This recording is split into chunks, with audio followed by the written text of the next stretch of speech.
GMK novels சேனலுக்கு நேர்கள் அனைவரையும் அன்புடன் வரவேற்கிறேன். நாயகன் அத்தியாயம் 9. அதியன் பின்னே வர சாயாலி அவனை பார்த்து முறைத்தாள். என்ன வேணும்? எதுக்கு பின்னாடி வரீங்க? உங்க எண்ணம் எதுவும் நடக்காது. யாலி கூற, நான் தான் என் தப்பு தான் அதுன்னு சொல்லி மன்னிப்பு கேட்டேன் தானே, இன்னுமா கோவம்? ஹனிமூன் லீவ் சாலி. அதி கெஞ்ச, தப்புன்னு சொன்னா சரியா போச்சா? எதுக்கு அதை குப்பை கதைன்னு சொன்னீங்க? எனக்கு முதல்ல விளக்கம் கொடுங்க, அப்புறம் பார்ப்போம். யாலி சொல்ல, அந்த கதையை பேசினா எங்கேருந்து உனக்கு ரொமான்ஸ் வர்றது? எரிச்சல் தான் வரும். இன்னைக்கு ஒன்றும் வேண்டாம் போ. அதி சலித்து கொள்ள, தலையே வெடிக்கும் போல இருக்கு. புக்கு இருந்தால் கூட கதையை படிச்சிருப்பேன். விளக்கம் சொல்லிட்டு தூங்குங்க. யாலி கோவத்தில் கத்த, சரி சரி சொல்கிறேன், ஆனால் நான் கோவத்தில் கெட்ட வார்த்தை பேசினா கண்டுக்காத, சரியா? அதி கேட்க, சரி சொல்லுங்க. யாலி எரிச்சலாக பதில் கூற, ஒரு ஹீரோ ஹீரோயினை அவன் குடும்பத்துக்காக பழிவாங்க கல்யாணம் பண்ணுறான். 2 பேருக்கும் ஒரே செக்ஸ் சீன். அப்புறம் கொஞ்ச நாள் வாழ்ந்துட்டு கழட்டி விட்டுறான். அப்புறம் தப்பு புரிஞ்சு அவகிட்ட கொஞ்சி கெஞ்சி மன்னிப்பு கேட்டு, எனக்கும் காதல் இருந்தது ஆனால் பழிவாங்க தான் செய்தேன்னு சொல்கிறான். அவள் புரிஞ்சு 2 பேரும் சேர்ந்துடுறாங்க. இதுதான் கதை. இதுக்கு என்ன, நல்லதானே இருக்கு? யாலி கேட்க, நான் பேசி முடிச்சிடுறேன். கேள்வி கேட்டால் மட்டும் நீ பதில் சொல்லு. உன் கருத்தை எனக்கு அடுத்து பேசு. அப்புறம் முடிஞ்ச ரெக்கார்ட் போட்டு உன் 6 உயிர் நண்பிக்கு அனுப்பி வை. அதி கூறவும் யாலி சரி என்றாள். கதையோட கதாபாத்திரம் எல்லாமே சொதப்பல். ஒரு குடும்பத்தில் ஒருத்தன் அறிவு இல்லாமல் இருக்கலாம், ஆனால் குடும்பமே வஞ்சத்தோட அறிவு இல்லாமல் இருப்பாங்களா? ஒரு கேரக்டர் கூட ஈர்க்கலை என்ன. அவ்வளோ அபத்தம். கதையில் கொஞ்சம் ட்விஸ்ட் வேண்டாமா?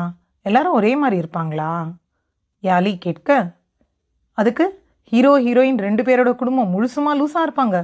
சரி வா, அடுத்து ஹீரோ. அடர் கேசம், பாலாடை நிறம், 6 அடி உயரம், வயிற்றில் பல பழனி படிக்கட்டு, கூர் பார்வை, ட்ரிம் பண்ண தாடி மீசை என ஆண்மையின் இலக்கணம் உள்ள ஹீரோ. அப்போது 6 அடி இல்லாதவன், கருப்பாக இருக்கிறவன், பழனி படிக்கட்டு வயிற்றில் இல்லாதவன், அட மண்டையில் முடி இல்லாதவன்லாம் ஆம்பளை இல்லையா?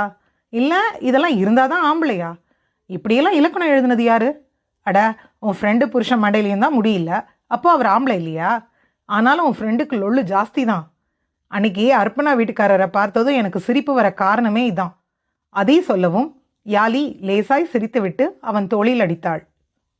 என்ன மொழி, ஹீரோ அப்படி தானே இருக்கணும், அப்போதான் படிக்க நல்லா இருக்கும். யாலி அவளின் கருத்தை சொல்ல, உனக்கு யாரடி ரியல் லைஃப் ஹீரோ? உன் அப்பாவா இல்லை நானா? அதை கேட்க, ஃபஸ்ட்டு என் அப்பா தான் என் ஹீரோ. நீங்கள் என் வாழ்க்கையில் செகண்ட் ஹீரோ, லவர். யாலி கூற, உன் அப்பா இல்லை நான் 2 பேரில் யார் அப்படி கதையில் சொன்னது போல இருக்கோம்? உன் ரியல் லைஃப் ஹீரோஸ் நாங்கள் தானே. நாங்களே அப்படி இல்லையே. யோசி, உன் ஃப்ரெண்ட் நாவலை ஒரு 16 வயசு பையன் இல்லை 18 வயசு பொண்ணு படித்தா அதுங்க மனசில் இப்படி இருந்தால் தான் ஹீரோ போலன்னு தோணவும் வாய்ப்புண்டு தானே. இன்ஃபீரியாரிட்டி காம்ப்ளெக்ஸ் வருமா வராதா? அப்போது வீட்டில் அழகாக இருக்க, கலராக மாற, இது வேணும் அது வேணும்னு வயசு பசங்க கேட்டு சண்டை போட மாட்டாங்க. இயற்கையாக உள்ள நிறத்தை மாற்றினா ஸ்கின் கேன்சர் தான் வரும். இதில் உன் ஃப்ரெண்ட் ரோலெக்ஸ் வாட்ச், ஐஃபோன்னு சொல்லி ஒரே பிராண்ட் விளம்பரம், அதுவும் இத்தனை கோடின்னு ப்ரைஸ் டேக் போட்டு. இதெல்லாம் வீட்டில் கேட்டு பல பிள்ளைங்க தற்கொலை பண்ணிக்கிறாங்க சாலி. இது தப்பு இல்லையா? அதி கேட்க யாலி விழித்தாள். அடுத்து ஹீரோயின். பாலில் சிந்திய இளஞ்சிவப்பு நிறம், பேபி பிங்க், பெருத்த முலையும் சிறுத்த இடையும், வாழைத்தண்டு போல கால்களும், பன்னீர் பூ போன்ற இதழும், அன்னம் போல நடையும், மெல்லிய உடலும், குயில் போல குரலும். தெரியாம தான் கேட்குறேன், ஹீரோயினை படத்தில் தான் செக்ஸ் சிம்பல் மாதிரி காட்டுறாங்கன்னு சொன்னால் நாவலில் கூட அப்படி காட்சிப்படுத்தணும். இதை எழுதுகிற உன் ஃப்ரெண்ட் நீ யார் அப்படி 0 சைஸ் பெல்லி வச்சுருக்கீங்க சொல்லுங்க? எழுதுகிற நீங்களே அப்படி இல்லை, அப்புறம் ஏன் அப்படி எழுதணும்? இதில் எங்கே இருக்குது யதார்த்தம்? அதை கேட்க யாலி இப்போது மொத்தமாக மௌனமாக ஆரம்பித்திருந்தாள். 0 சைஸ் பெல்லி வேணும்னு சொல்லி எவ்வளோ இளம் பொண்ணுங்க ஊட்டச்சத்து குறைபாட்டில் இருக்காங்கன்னு தெரியுமா? காலேஜ் போகிற பல பொண்ணுங்க பிரேக்ஃபாஸ்ட் எடுக்கிறது இல்லை, அது தெரியுமா? நாம தான் முதல்ல நேசிக்கணும், அப்புறம் தான் அடுத்தவன் கண்ணுக்கு அழகாக இருக்கிறதெல்லாம். தான் சொந்த உடம்பை பிடிக்காதுன்னு சொல்கிறத விட எதுவும் மடத்தனம் இருக்கா? கடவுள் படைப்பில் எல்லாரும் அழகு தான், அதுவும் தனித்துவமான அழகு. நீ தான். உன்னை போல இந்த பூமியில் யாருமே இல்லை. அப்படியே இருந்தாலும் உன்னை மாதிரி தான் இருக்கணுமே தவிர அது நீயா இருக்க முடியாது.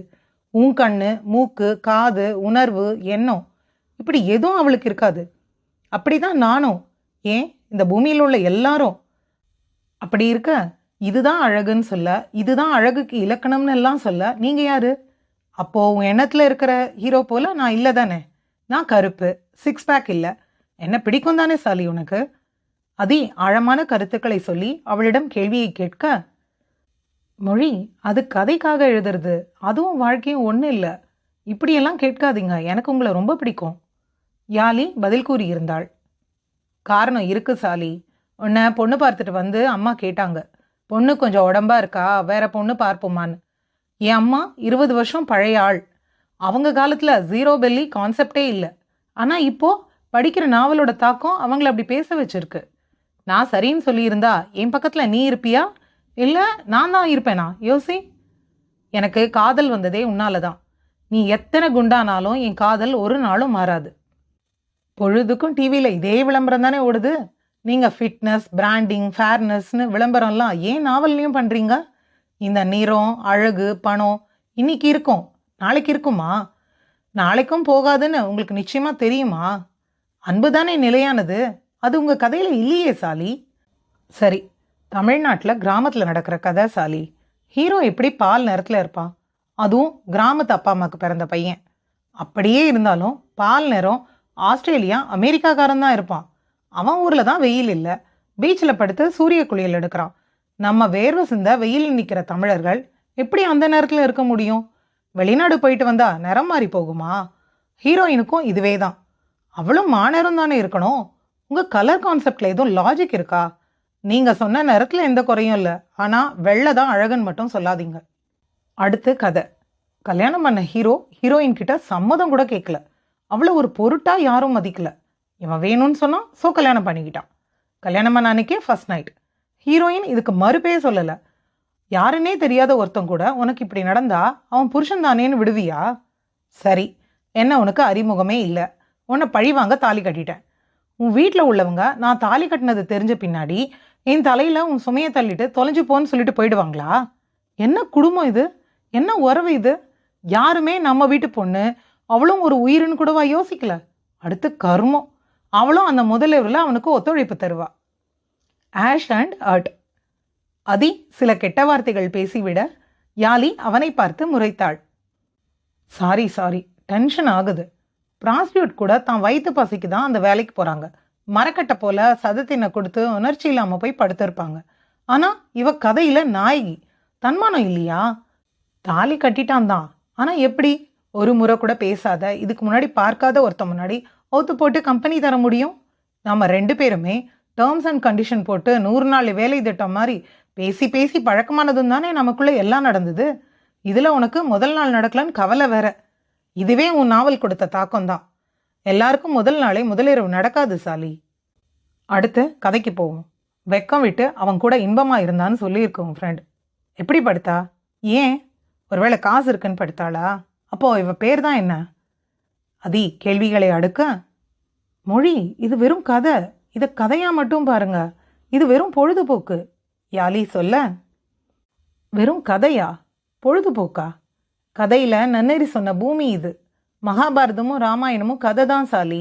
வாழ்க்கையை சொன்ன கதை, வாழ நெறி சொன்ன கதை. இங்கே காற்றுல கூட கதை இருக்குது.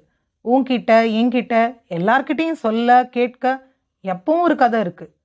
நீயா நானாவில் ஹெலிகாப்டர்லேருந்து மாப்பிள்ளை வரணும்னு சொன்ன அப்புறமும், பொள்ளாச்சியில் பல 100 பொண்ணுங்க கற்பிழந்த சம்பவமும் பார்த்த அப்புறமும் இதெல்லாம் வெறும் கதையாக மட்டும் பார்க்க சொல்லாத. பணக்கார பையன், ஐஃபோன் இருக்குது, வயிற்றில் 6 பேக் இருக்குது, அவனை போல ஒருத்தன் தான் ஆம்பளை, அவன்கிட்ட காதல்னு சொல்லி ஒருத்தி தன்னையும் தரலாம்னு சொல்கிறியா? ஜஸ்ட்டு கதை தானே. அங்கே கதறி எழுத ஒரு பொண்ணும் உறவு இல்லை, அதான் உனக்கு வலிக்கல போல. அந்த கதையில் ஹீரோ அவளை செக்ஸ் பொம்மை மாதிரி யூஸ் பண்ணுறான். வயிற்றில் குழந்தைய சுமக்கிற பொண்ணை அடிக்கிறான், நடுத்தெருவில் தள்ளுறான். அவள் வயிற்றில் உள்ள அவன் குழந்தையே அவன் குழந்தை இல்லைன்னு சொல்கிறான். கட்டின பொண்டாட்டியை நடத்த கெட்டவன்னு சொல்கிறான். அந்த பொண்ணுக்கு குழந்தை பிறக்குது. அப்போ அவன் அந்த குழந்தை முகம் பார்க்க கூட வரல.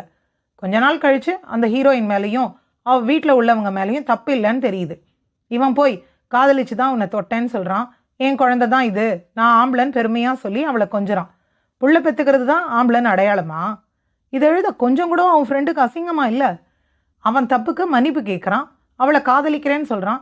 இந்த ஹீரோயின் இருக்க, அதுவும் அவன் சொன்னதுக்கெல்லாம் ஓகே சொல்லி மறுபடியும் அவங்களுக்கு இடையில செக்ஸிங். என்ன கதை சாலி இது? பொம்பளை பொறுக்கி நடுவில் அத்தை பொண்ணு கூட வேற ரொமான்ஸ் பண்ணுவான். இது காதலா? கன்றாவி. மெல்லிய இடையுள்ள நாயகி, ஆனாலும் சிங்கம் போல் உள்ள ஆணை சேலையில் முடிந்து விட்டாள். மெல்லிடையாள், ஆனால் அவளின் இணையை மட்டும் எண்ணிக்கை இல்லாத அளவுக்கு உச்சம் தொட தாங்குவாள். ஆக மொத்தம் அவ வேலை சமைக்கணும், படுக்கணும், புள்ள பெத்து போடணும். அவளுக்கு மானம் மரியாதை எதுவும் இல்லை. அழ சொன்னா அழணும், சிரின்னு சொன்னா சிரிக்கணும். கைபொம்மை போல ஒரு பப்பெட் ஷோ. ஷெட். இதில் அவங்க குடும்பத்தில் ஒருத்தனும் இதை தட்டி கேட்க மாட்டான். கதை முழுக்க சொந்தக்காரங்க மிக்சர் தின்னுட்டு இருப்பாங்க போல. கடைசியில் 4 வசனம் பேசிட்டு அவன் சிரிச்சுட்டு வேலையை பார்க்க போயிடுவான். ஒரு பொண்ணை இவ்வளோ பலவீனமாக காட்டி அவளை அடக்கிறது ஒரு பெண் எழுத்தாளர் தான். ஒரு ஆணை இவ்வளோ வக்கரம் பிடிச்சோம்னா காட்டுறதும் ஒரு பெண் எழுத்தாளர் தான். காதல்னு சொன்னால் எல்லாம் சரியா? இது காதலா? இதில் அன்பு புரிதல் எங்க? முக்கியமாக பரஸ்பரம் தம்பதிகளுக்கு இடையில் உள்ள மரியாதை எங்க? ஒரு பக்கம் நாடகம், ஒரு பக்கம் சினிமா, எல்லாத்தையும் விட்டு வாசிக்க வந்தா இந்த நாவல். அதுவும் காதல் குடும்ப நாவல். எங்கே போனாலும் குப்பை தான். நீயும் இதே மாதிரி தான் ஒரு குப்பை கதை எழுதி வச்சிருக்க. ப்ளீஸ் அதை புக் போட்டுறாத. ஆன்லைனில் இருந்தால் கூட எடுத்துரு. பலருக்கு நீ செய்த புண்ணியமாக போகும். இதெல்லாம் மயிருக்கும் படிக்க வேண்டிய அவசியம் இல்லை. உனக்கு நான் இப்படி பேசுறது கோபமாக கூட இருக்கலாம். கடைசியாக சில விஷயம் சொல்கிறேன் சாலி. ஒரு பொண்ணோட அனுமதி இல்லாமல் அவள் ஃபோட்டோ யூஸ் பண்ணுறது கூட இந்திய சட்டத்தில் தப்பு. ஆனால் ஹீரோ பணக்காரன்னு சொல்லி எல்லாமே அவனுக்கு சாத்தியம்னு சொல்லாதீங்க. யதார்த்தம் தாண்டி வாழக்கூடாது, வாழவும் முடியாது. என்ன உண்மையோ அதை எழுதுங்க. எது சரியோ அதை உங்கள் வாசகருக்கு கொடுங்க. எழுத்து மிகப்பெரிய ஆயுதம். அதை சரியாக கையாள தெரியணும். நீ எழுதி வெளியில் விட்ட வார்த்தை சிலருக்கு வரும், சிலருக்கு சாபம். மீதியை காலையில் பேசுவோம் சாலி. நீ யோசி. அதி சொல்லிவிட்டு படுக்க சாலியும் அமைதியாக படுத்துக்கொண்டாள். அவளை இதமாக அதி அணைத்து கொண்டான். அத்தியாயம் 9 நிறைவு பெற்றது. அன்பு அனைத்தும் செய்யும். நன்றி.